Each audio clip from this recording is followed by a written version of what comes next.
President Faust, members of the Harvard Corporation and the Board of Overseers, members of the faculty, proud parents, and above all, graduates.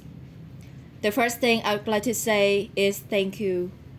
Not only has Harvard given me an extraordinary honor, but the weeks of fear and nausea I have endured.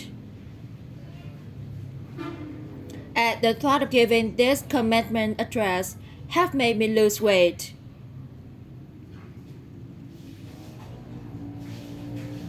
A win-win situation.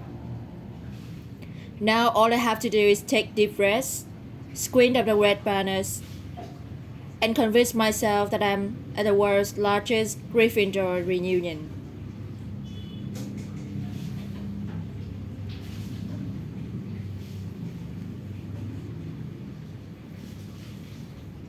Delivering a commencement address is a great responsibility, or so I thought, until I cast my mind back to my own graduation. The commencement Biscuit Day with a distinguished British philosopher, Baroness Mary Roanoke. Reflecting on her speech has helped me enormously in writing this one, because it turns out that I can't remember a single word she said.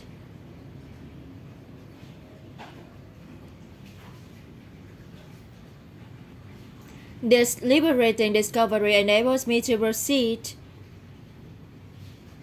without any fear that I might inadvertently influence you, to abandon promising careers in business, a lot of politics, for the giddy delights of becoming a gay wizard.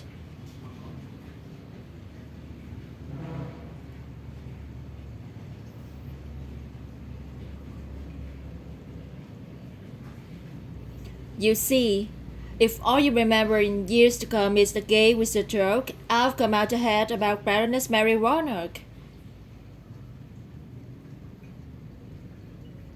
Achievable goals, the first step to self-improvement. Actually, I have prepped my mind and heart for what I ought to say to you today. I've asked myself what I wish I had known of my own graduation, and what important lessons I've learned in the 21 years that I've inspired between that day and this. I've come up with two answers. On this wonderful day when we are gathered together to celebrate your academic success, I have decided to talk to you about the benefits of failure. And as you stand under pressure, there's pressure, sometimes real life, I want to explore the crucial importance of imagination. This may seem resources of paradoxical choices, but bear with me. Looking back at the 21-year-old that was graduation is a simply uncomfortable experience for a 42-year-old that she has done. Half my lifetime ago, I was striking an easy balance between the ambition I had for myself and what those closest to me expected of me. I was convinced that the only thing I wanted to do ever was write novels.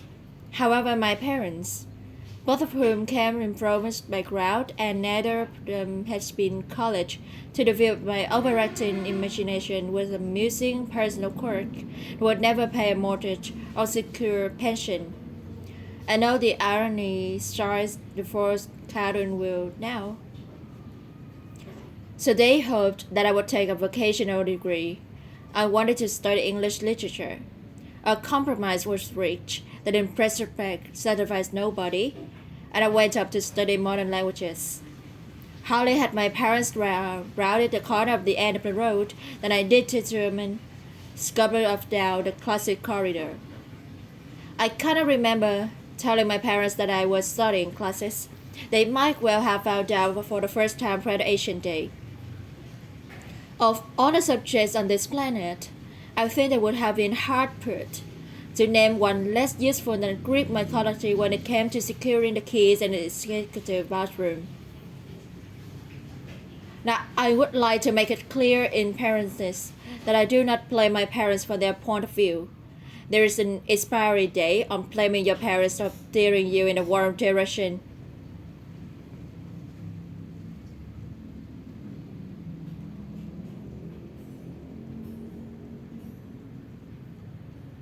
The moment you are old enough to take the wheel, responsibility lies with you. What is more, I cannot criticize my parents for hoping that I would never experience poverty. They had been poor themselves, and I have since been poor, and I quite agree with them that it's not an ennobling experience.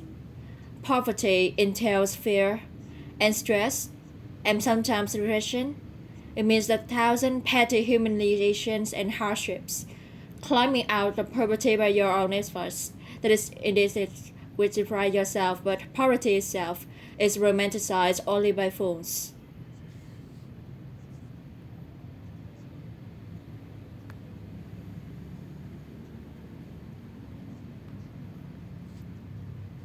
What I feared most for myself at your age was not poverty, but failure. At your age, in spite of a distinct lack of motivation at university, where I had spent far too long at a coffee bar writing stories and far little time at lectures, I had a knack for passing examinations, and that, for years, had been a measure of success in my life, and that of my peers. Now, I'm not dumb enough to suppose that because you are young, gifted, and well educated, you have never known hardship or heartbreak. Talent and intelligence never yet inoculated anyone against the caprice of the fates, and I do not for a moment suppose that everyone here has enjoyed the existence of unrivaled privilege and contentment. However, the fact that you are graduating from Harvard suggests that you are not very well acquainted with failure. You might be driven by the fear of failure quite as much as a desire for success. Indeed, your conception of failure might not be too far from the average person's idea of success. So high have you already flown? Ultimately, we'll have to decide for ourselves what constitutes failure, but the world is quite eager to give you a set of criteria if you let it. So I think it fair to say that by any conventional measure, amid 7 years after my graduation day, I have failed on an epic scale. An exceptionally short-lived marriage has imploded, and I was jobless, a lone parent, and as poor as it is possible to be among Britain without being homeless. The fears that my parents had for me, and that I had for myself, had both come to pass. And by every usual standard, I was the biggest failure I knew. Now I'm not going to stand here to tell you that failure is fun. That period of my life was a dark one, and I had no idea there was going to be what the press has since represented as a kind of fairy tale resolution. I had no idea then how far the journal extended, and for a long time any light at the end of it was hope rather than the reality.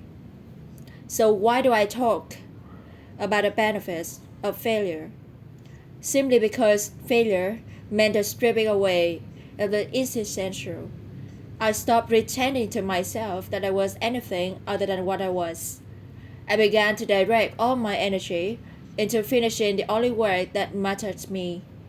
Had I really succeeded at anything else, I might never have found the determination to succeed in the one arena I believed I truly belonged.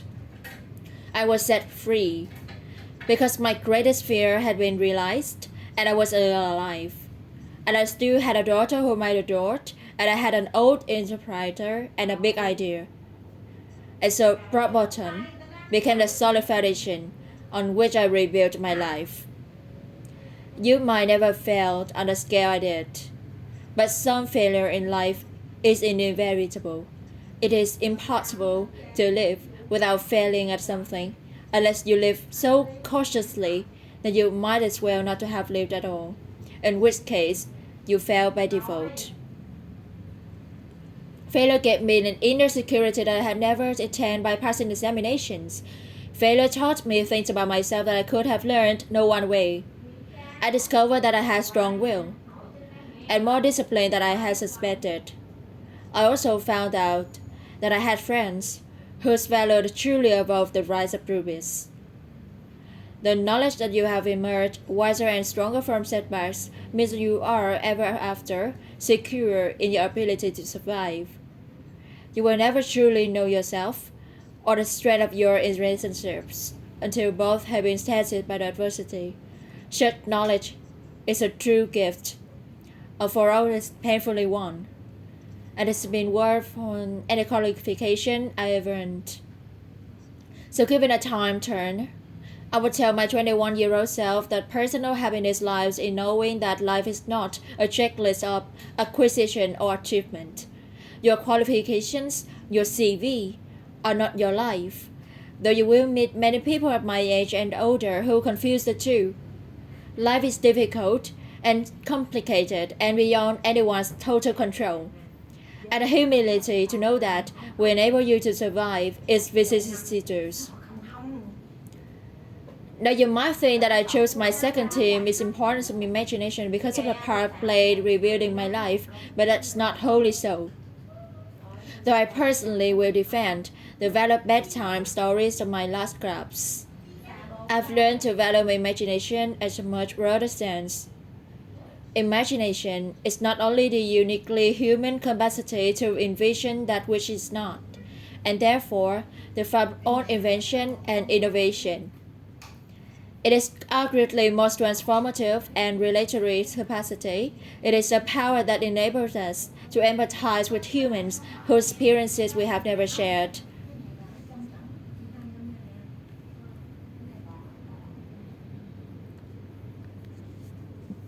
One of the greatest formative experiences of my life preceded Harry Potter, that reformed much of what I subsequently wrote in those books. This revelation came in form of my earliest day jobs. Though I was lobbing off to write stories during my lunch hours, I paid the rent in my early 20s by working at the African Research Department at Amnesty International's headquarters in London. There is my little office.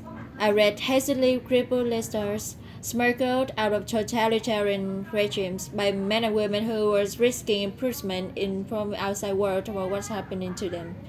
I saw photographs of those who had disappeared without trace, sent to Amnesty by their desperate families and friends. I read the testimony of tortured victims and saw pictures of their interests. I opened handwritten eyewitness accounts of summary trials and executions of kidnappings and rapes. Many of my co-workers were ex-political prisoners, people who had been displaced from their homes or fled into exile because they had a temerity to speak against their governments. Visitors throughout offices and those who had come into funds or to try and find out what happened to those they had left behind. I shall never forget the African fortune victim, a young man no older than I was at the time, who had become mentally ill after he endured his homeland. He trembled uncontrollably and spoke into the video camera about the brutality inflicted upon him. He was a foot taller than I was, and seriously fragile as a child. I was given the job of escorting him back to the underground station afterwards, and this man, whose life had been shattered by cruelty, took my hand, squeezed it cautiously, and wished me future happiness. And as long as I live, I shall remember walking along an empty corridor and suddenly hear from behind a closed door a scream of pain and honor that I have never heard since. The door opened, and the researcher poured out her hat and told me to run and make her hot drink for the young man sitting with her. She had just to give him the news that in retaliation for his own outspoken against his country's regime, his mother has been seized and executed. Every day of my working week in my early 20s, I was reminded how incredibly fortunate I was to live in a country with a democratically elected government where legal representation and a public trial, the rights of everyone. Every day, I saw more evidence about the evils humankind will inflict on their fellow humans to gain or maintain power. I began to have nightmares, literal nightmares, about some of the things I saw, heard, and read. And yet, I also learned more about human goodness at Amnesty International than I had ever known before. Amnesty mobilizes thousands of people who have never been tortured or imprisoned for their beliefs to act on behalf of those who have. The power of human empathy, leading to collective action, saves lives and free prisoners. Ordinary people whose personal well-being and security are assured, drawn together in huge numbers to save people they do not know and will never meet. My small participation in that process was one of the most humbling and inspiring experiences of my life. Unlike any other creature of this planet, humans can learn and understand without having experienced. They can think themselves into other people's places. Of course, this is a power like my brand vision of magic that is morally neutral. One might use such as ability to manipulate or control just as much as understand or sympathize. And many prefer not to inspire their imaginations at all. They choose to remain comfortably within the bounds of their own experience, never troubling to wonder how it feels unborn other than they are. They can refuse to hear screams or to hear inside cages. They can close their minds and hearts to any suffering that does not touch them personally. They can refuse to know. I might be tempted to envy people who can live that way, except that I do not think that I have any fewer nightmares than I do. Choosing to live in narrow spaces leads to a form mental agoraphobia, and that brings its own terrors. I think the willfully unimaginative see more monsters. They are often more afraid.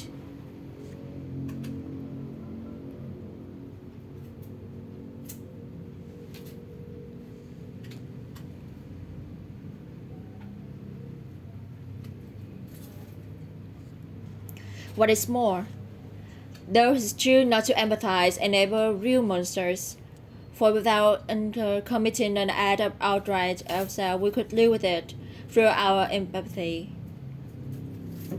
One of the many things I learned at the end of that classic corridor doubt that I ventured at the age of 18 instead of something I could not identify was this, written by the Greek author Projet. What will chill inwardly will change outer reality. That is astonishing statement that yet proven 1,000 times every day of our lives. It suppresses in part our inescapable connection with the outside world, the fact that we touch other people's lives simply by existing. But how much more are you, Harvard graduate 2008, likely to touch other people's lives? Your intelligence, your capacity for hard work, education you have earned and received, give you unique status and unique responsibilities. Even your nationality sets you apart. The great majority of you belong to the world's only remaining superpower. The way you vote, the way you live, the way you protest, the pressure you bring to bear your government has an impact beyond your borders. That is your privilege and your burden. If you choose to use your status and influence to raise your voice on behalf of those who have no voice, if you choose to identify not only the powerful but the powerless, if you retain the ability to imagine yourself into the lives of those who do not have your advantages, then it will not only be your proud families who celebrate your existence, but thousands and millions of people whose reality you have helped to change. We do not need magic to change the world. We carry all the power we need inside ourselves already. We have the power to imagine better. I am nearly finished. I have one last hope for you, which is something that I already had at 21. The friends with whom I sat on graduation day have been my friends for life. They are my children's godparents, the people whom I am able to turn in times of troubles. People have been kind enough not to sue me when I took their names from a death list.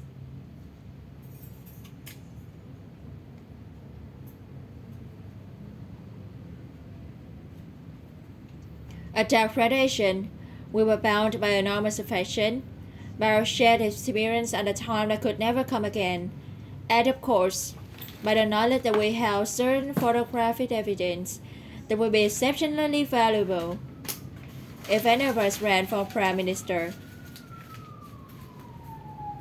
So today, I wish you nothing better than similar friendships. And tomorrow, I hope that even you remember not a single word of mine, you remember those Senate car and other of those romance I met when I fled down the classic corridor in retreat from career letters in search of ancient wisdom. As is a tale, so is life. Not how long it is, but how good it is what matters. I wish you very good lives. Thank you very much.